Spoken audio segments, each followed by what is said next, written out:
This segment of the Plastic Surgery Channel is brought to you by Galatea, now offering Galaform, the first 3D mesh for soft tissue support.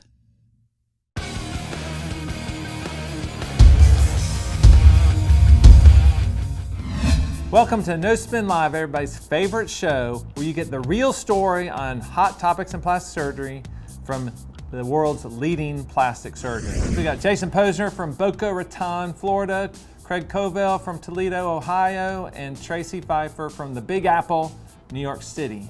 Today we're going to cover did she or didn't she, social media and plastic surgery, medical tourism, and finally the invisible scar breast augmentation.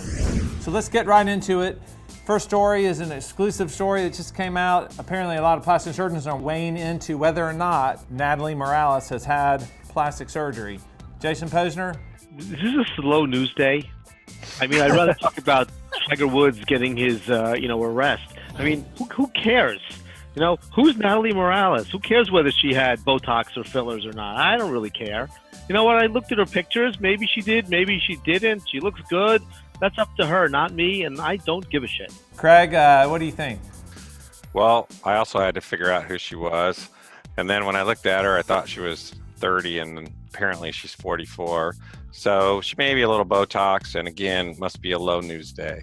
But Tracy, I mean, look, you're the sole woman here at this show, but she probably did have some sort of filler or Botox, but is that a big deal? No, it's not a big deal. In New York, we know who Natalie Morales is, number one. But number two, she looks beautiful. She's the perfect example of how you can do small things. Maybe she's doing some Botox, maybe a little fillers, and just look beautiful. And isn't that the whole point? Everybody can have some treatments and look natural, and you cannot tell if she did or she didn't. That's the whole point. All right, so let's move on. Next story. I'm going to stay with you, Tracy. So this is about this story in social media fueling trends in plastic surgery. What do you think about that? I say it is fueling trends in plastic surgery. I can speak from personal experience. I was in the office the other day taking some selfies. I wanted to put them on Instagram for my office. I was taking the photos with my iPhone and I looked at them and I looked horrible. I wanted to run and have a Botox and filler treatment immediately in my own office. So I can absolutely see how if you're taking a lot of selfies and posting them on social media that you're going to be more interested in having some treatments to look your very best. Craig, what are you seeing in social media? Is it good or is it bad? I think we see mostly good. I mean, it's not any different than people talking and word of mouth. It's just that social media reaches many people faster and more people. But it's the same thing. They come in and they go, I want what she has, or I want what she was talking about, or what somebody else got done. And so social media just spreads it faster. I think that, it brings mixed messages. Not a day goes by that I don't get tortured at home from social media. We're sitting in bed watching Game of Thrones reruns and I hear, look what's Instagram. Why can't I look like this? Why can't you do this? So the thing is, it brings a lot of the docs out there in the world we may have heard of, we may have met.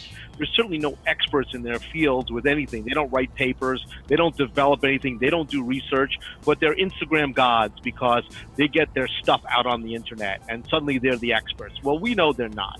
So I think everything you see on Instagram or read, you have to take with a grain of salt.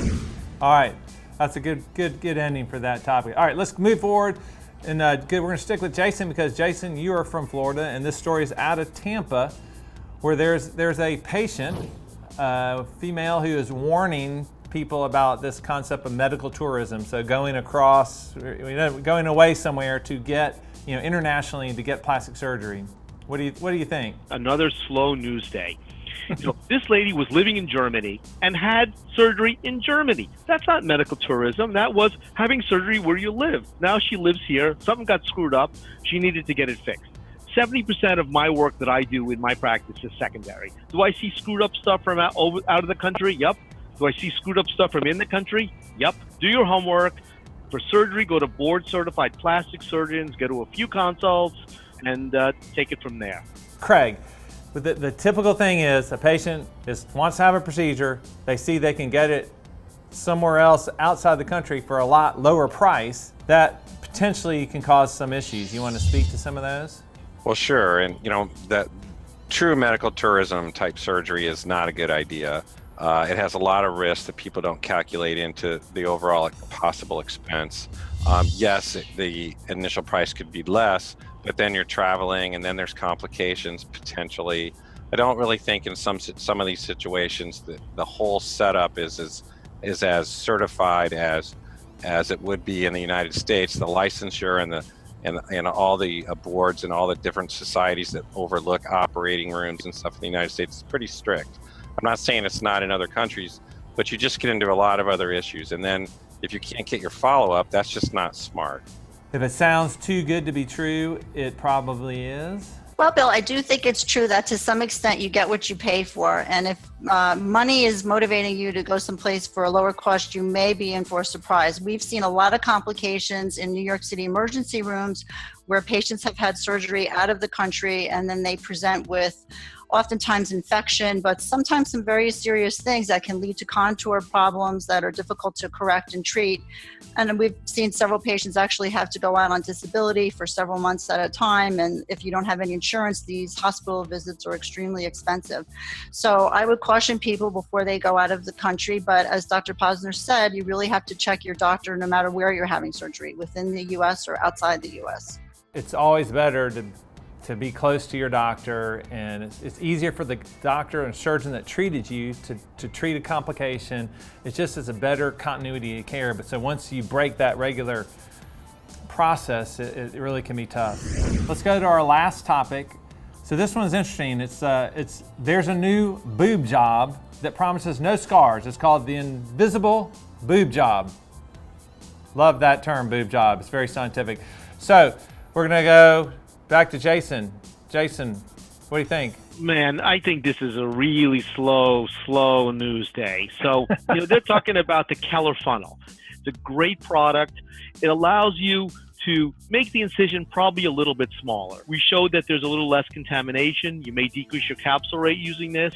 So I love the product. Is your surgery invisible? No. Do you get a little slightly shorter scar? Yes. Is it easier on the surgeon's hands? Absolutely. There's some that say if you're trying to insert an implant through a smaller incision, no matter what you're using, including WD-40 or any other lubricant, it's bad to the shell of the implant. What do you think? Well, I think that's a tough thing, and I know, Bill, you and I talked about that because I happen to like the Keller funnel, but an incision's an incision, it's not scarless. I like the funnel because it's faster. I also think it's less trauma on the implant. It's certainly less trauma on the patient's skin, which makes a better scar as well. You can damage an implant shell putting it directly through an incision to do an augmentation. You could damage an implant if you don't cut or trim the Keller funnel correctly. As long as you can test the funnel and make sure you've got enough space, if you try to get ridiculous with it, with a really small incision, I think you could damage it. Tracy, what do you think? I think the main point for me about this story was that this is an example of fake news. The headline says something, and if you read the body of the article, it's not contained in the body of the article what they said in the headline. So there is no such thing as not a scar. There is a scar, and it's a smaller scar, and it's because of the Keller funnel. So to me, this is fake news, getting you to think that you can have breast augmentation without a scar using an implant, and it's just not possible. Well, that's good, guys. I want to thank you guys for your time. And if you liked hearing this, you can see a lot more of this on theplasticsurgerychannel.com.